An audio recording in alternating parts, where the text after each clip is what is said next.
What's up, you? My name is Attila, and today I'm here to talk about a little pattern that has annoyed me quite a lot in the past, but more than I actually noticed at the time. It's like a little pebble on your shoe. Like you can still walk, but you don't enjoy it as much as you could. Anyhow, picture this.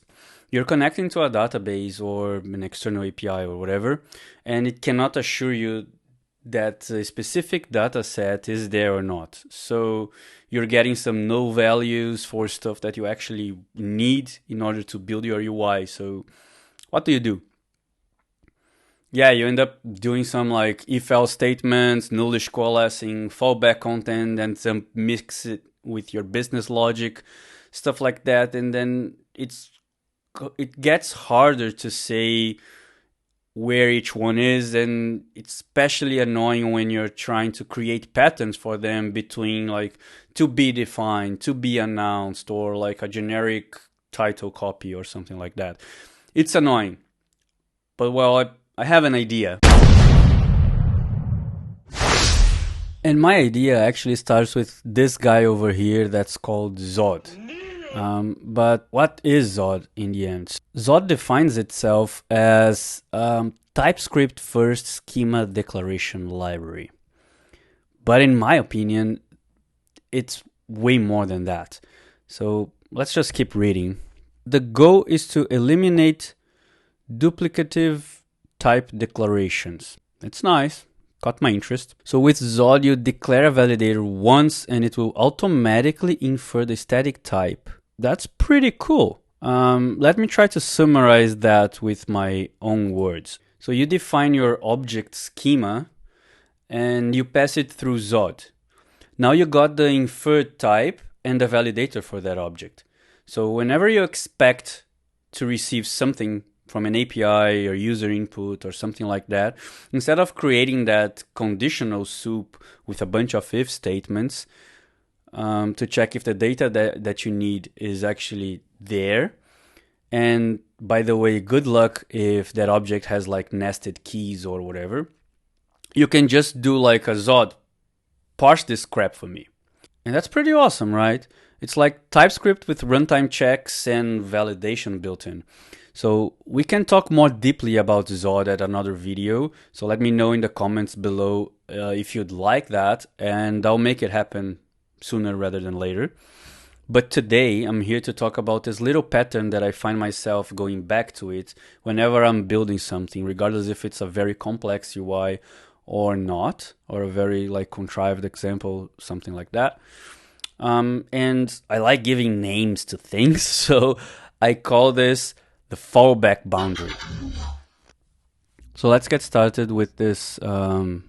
My own website. I have a simple database, just two tables, but there are some stuff, for example, on appearances. Sometimes there is like, I cannot disclose the data, I cannot disclose which conference it is, because sometimes we just need to wait for them to announce us.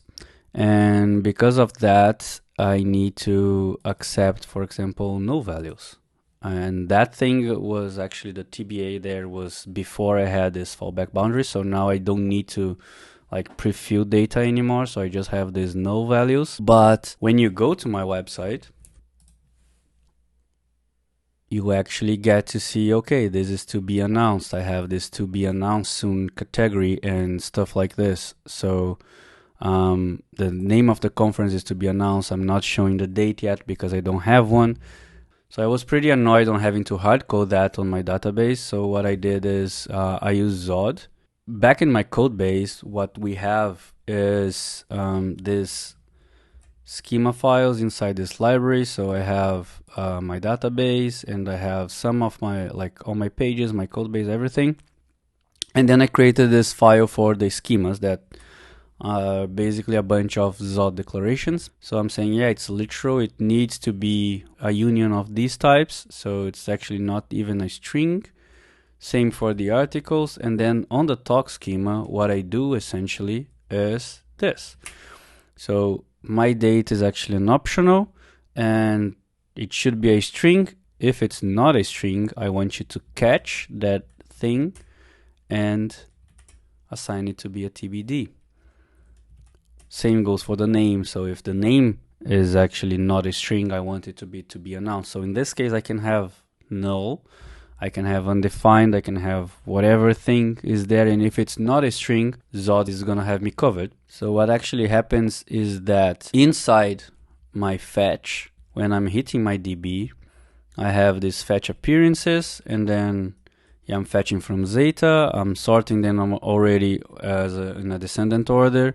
I get the first 100 results, and I just tell, okay, Zod, parse this for me.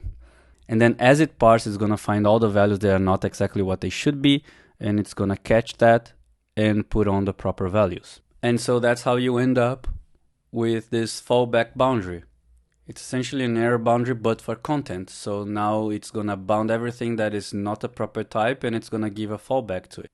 And that's basically a one-liner. Once you're going to define your types anyway on a TypeScript code base, and then with Zod you get the validation, and you have this fallback boundary as a one-liner for every time you're doing a fetch request.